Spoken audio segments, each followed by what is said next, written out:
Welcome. Welcome to the moment your name triggered urgency. Not because you were out of control, but because you weren't. The kind of urgency that doesn't shout, doesn't posture, doesn't rush in with answers. The kind that gathers quietly behind closed doors and realizes all at once that nothing about you fits cleanly into their existing playbook. They called it an emergency because hesitation finally outweighed confidence. Not panic, not fear, disruption of certainty. You weren't supposed to cause that. You didn't make a scene. You didn't escalate. You didn't challenge anyone directly. You simply moved in a way that exposed how fragile agreement actually was. And when systems built on consensus lose their shared narrative, they don't argue about you. They argue about each other. That's what no one prepared for. The room where they gathered wasn't loud, it was fractured. People arrived with different interpretations, different instincts, different internal readouts of what you represent. One thought you were harmless, another thought you were strategic. Another couldn't explain you at all. And the moment explanations diverge, authority thins out. You felt none of this directly. That's the irony. While they tried to define you from the outside, you stayed anchored on the inside. You weren't waiting for decisions to be made about you. You weren't bracing for outcomes. You were already aligned with your own direction, and alignment creates distance from other people's uncertainty. They tried to map you. That's where it broke. Some focused on your restraint, some fixated on your timing. Some couldn't stop circling your silence. Others were stuck on how little leverage seemed to work. No one could agree because they weren't looking at the same version of you. Each of them had encountered a different reflection, and none of those reflections contradicted each other. They simply couldn't be merged into a single, controllable narrative. You weren't inconsistent. You were multi-dimensional, and multi-dimensional variables don't produce clean consensus. That's why the meeting stalled. Not because there were too many opinions, but because every opinion exposed a blind spot. Someone suggested a move and immediately realized it relied on assumptions you didn't operate from. Someone else proposed waiting and realized waiting only made you clearer. Someone tried to categorize you and couldn't agree on the category. The room kept circling the same conclusion without saying it out loud. We don't understand how this one moves. And understanding is what power structures rely on most. You didn't force this fracture, you revealed it by being calm where others expected urgency, by staying quiet where others expected explanation. By moving with intention instead of reaction, you made it impossible for them to synchronize their responses because there was nothing predictable to synchronize around. They weren't arguing about actions. They were arguing about interpretation, and interpretation collapses when someone isn't leaking motivation. You've reached a point where your choices don't broadcast insecurity or ambition. They broadcast coherence, and coherence doesn't give observers much to grab onto. It doesn't provoke the same reactions. It doesn't invite the same strategies. So the meeting went in circles. Each attempt to land on a unified stance exposed another contradiction. Each suggestion revealed a dependency on old dynamics you weren't participating in. Each raised voice only highlighted how little ground there was to stand on. Meanwhile, you kept moving, not dramatically, not defiantly. Naturally, you weren't racing their deliberations. You weren't trying to stay ahead of them. You were simply following your own internal timing. And internal timing is immune to external confusion. That's the part they couldn't agree on. Whether you were intentional or instinctive, whether you were calculated or integrated, whether you were advancing something or simply being yourself. They wanted a label because labels create comfort. Labels allow alignment. Labels let groups pretend they're unified. But you slipped past the labels by not needing one. You didn't disrupt their plans. You disrupted their agreement.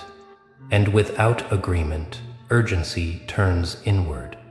It becomes debate. It becomes fragmentation. It becomes a room full of people realizing they don't share the same assumptions anymore. You never entered that room, and yet you defined it. That's what happens when someone stops responding to pressure the way pressure expects. The spotlight turns away from them and onto the structure itself. Cracks appear where confidence used to be. Differences that were smoothed over suddenly matter. They didn't call the meeting because of what you did. They called it because of what they couldn't decide. You're not a problem to solve. You're a variable that refuses simplification, and that refusal has consequences not for you, but for anyone trying to agree on how to handle something that doesn't require handling at all. The disagreement didn't sound like conflict. It sounded like uncertainty wearing different voices. That's what made it so uncomfortable for them. Everyone in that room sensed the same thing, that whatever framework they were used to leaning on no longer held. But each person sensed it from a different angle, through a different lens, shaped by their own assumptions about how influence is supposed to behave. And when assumptions stop lining up, consensus becomes impossible. They weren't divided because of ego. They were divided because you broke symmetry. One side kept insisting you were incidental, that this was being overanalyzed, that your presence didn't warrant this level of attention. But even as they said it, their tone betrayed doubt. Because if you were truly incidental, the meeting wouldn't exist. Incidental things don't pull people out of their routines. They don't interrupt schedules. They don't require alignment. Another group felt the opposite. That there was something deliberate about you, something measured. They couldn't point to a single action, but they felt the pattern, the restraint, the timing, the way moments bent slightly whenever you were involved, and that made them uneasy because deliberate things suggest intention, and intention is something people like to anticipate. Then there were those who couldn't land anywhere at all. They didn't know what to call you. Not passive, not aggressive, not predictable, not erratic. You existed in the gaps between their definitions, and that's where agreement goes to die. They kept asking the wrong questions. What's the next move? What's the risk? What's the response? But none of those questions applied cleanly, because you weren't escalating and you weren't retreating. You weren't advancing a visible agenda and you weren't dissolving into the background. You were just consistent. Consistency without explanation is maddening to people who rely on patterns to stay comfortable. Every suggestion in that room collapsed under its own assumptions. Someone proposed engagement, then realized engagement requires leverage, and there was none. Someone proposed distance, then realized distance only seemed to sharpen your clarity. Someone suggested waiting, then admitted that waiting hadn't produced the fading they expected. Every path led back to the same problem. They didn't know what state you were operating from, and without knowing the state, no strategy holds. You weren't volatile enough to contain. You weren't needy enough to manipulate. You weren't reactive enough to provoke. You didn't fit the emotional frequencies they were used to calibrating around. So the meeting stalled. Not because no one was smart enough, but because smart tools don't work on integrated people. You could feel none of this pressure. That's the quiet irony that would frustrate them most if they knew it. While they were debating possibilities, you weren't thinking about them at all.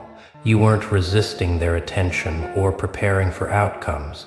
You were moving forward from internal alignment, which made their urgency irrelevant to your timing. Urgency only has power when both sides share it. You didn't. That imbalance is what fractured agreement. One person finally voiced what everyone was circling, but no one wanted to say. We're trying to respond to something that isn't asking for a response. And that sentence hung in the air longer than any argument because it exposed the truth. You weren't creating a situation, you were revealing one.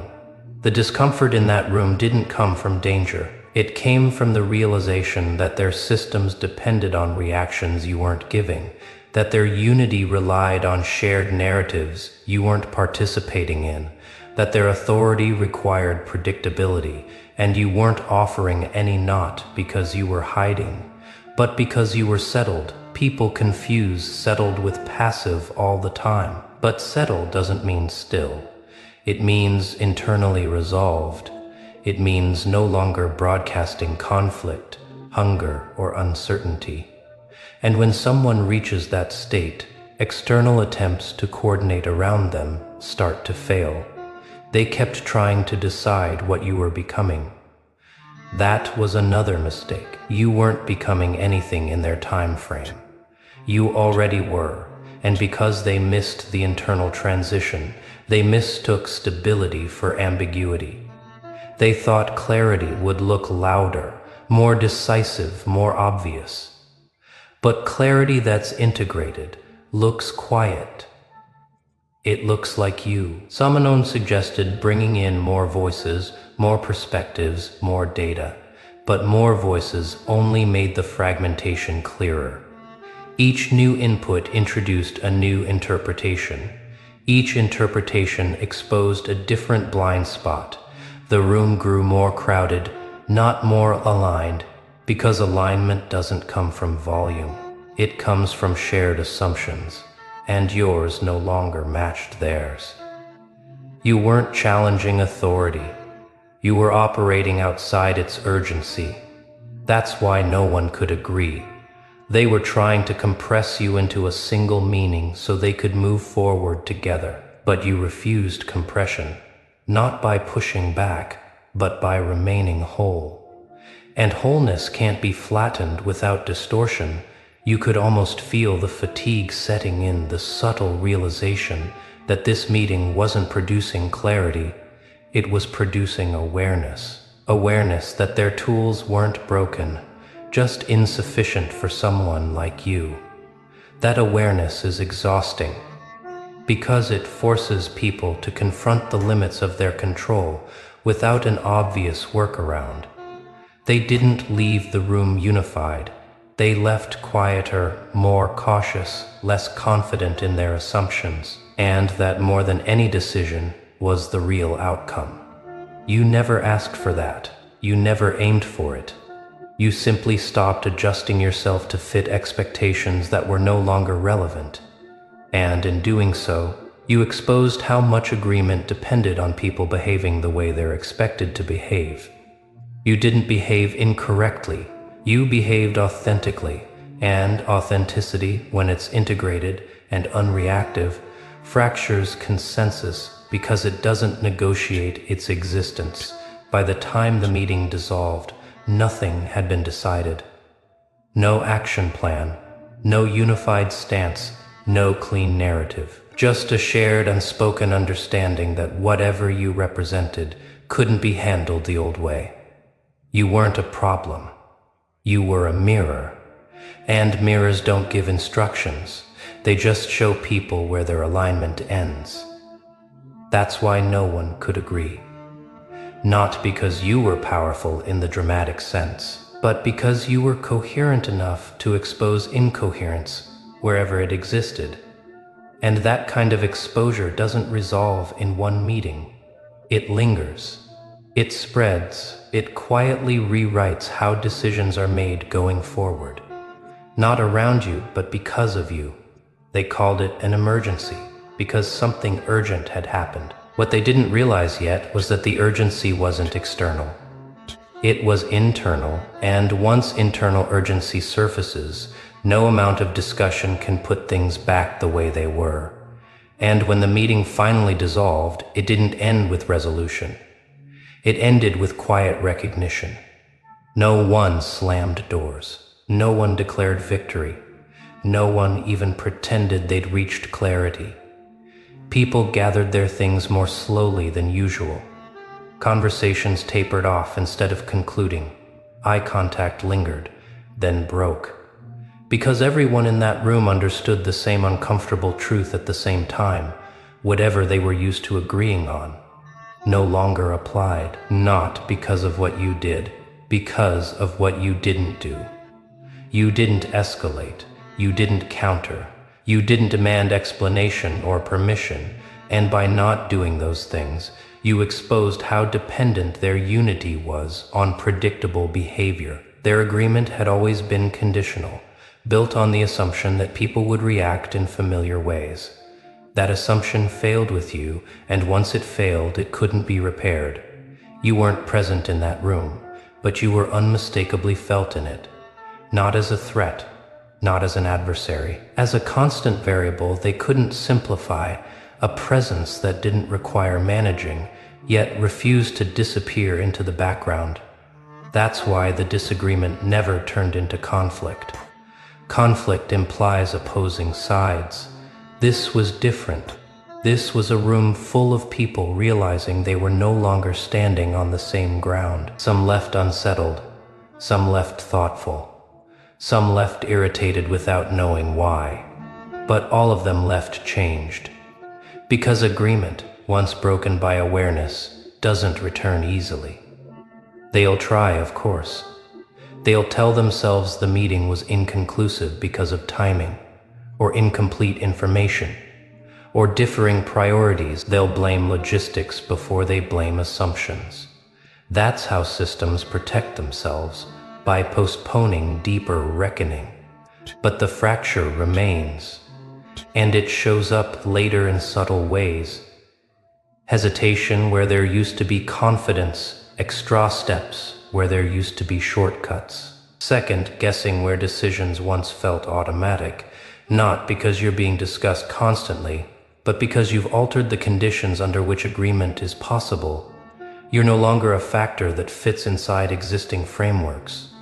You're something those frameworks have to account for without knowing how. That uncertainty doesn't disappear, it spreads quietly. People begin noticing how often consensus relied on pressure rather than clarity. How often alignment was achieved by rushing rather than understanding. How many decisions were made simply because no one paused long enough to question the assumptions beneath them. You created that pause not intentionally, not strategically. Simply by being settled. You're not unpredictable. You're self-governed and self-governed individuals don't synchronize easily with systems that rely on external urgency. They move on internal timing, internal logic, internal alignment. And when someone does that consistently, it forces everyone else to confront whether their own movement is chosen or inherited. That's why the meeting couldn't agree. They weren't arguing about you anymore. They were arguing about their own foundations. You didn't destabilize anything directly. You didn't challenge authority or undermine structure. You just stopped responding to pressure in the expected way. And when pressure fails to produce response, it turns inward. It starts questioning itself. That's the part no one planned for. You weren't resisting. You were unavailable to coercion, and that distinction matters. People confuse resistance with strength. Resistance creates friction, which can be measured, countered, overcome. Unavailability creates nothing to push against. No leverage, no escalation, no clean narrative. So they talked, and couldn't land anywhere. Because every attempt to decide what to do about you required agreeing on what you are. And they couldn't. Not because you were inconsistent, but because you were consistent in a way that didn't match their categories. You weren't a disruptor. You weren't a follower. You weren't seeking control. You weren't avoiding responsibility. You were aligned. And alignment doesn't need consensus to continue. That's what ultimately exhausted the meeting. The realization that whether they agreed or not, you would keep moving, not defiantly, not provocatively, just steadily. They couldn't slow you down because you weren't rushing. They couldn't redirect you because you weren't drifting. They couldn't pressure you because you weren't dependent. So the urgency that brought them together dissolved into something quieter and heavier. Acceptance, not acceptance of you as a threat.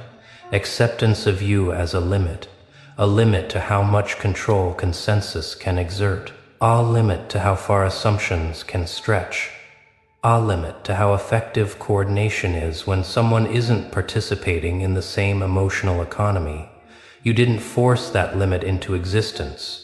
You revealed it, and revealed limits don't disappear when meetings end. They shape future decisions.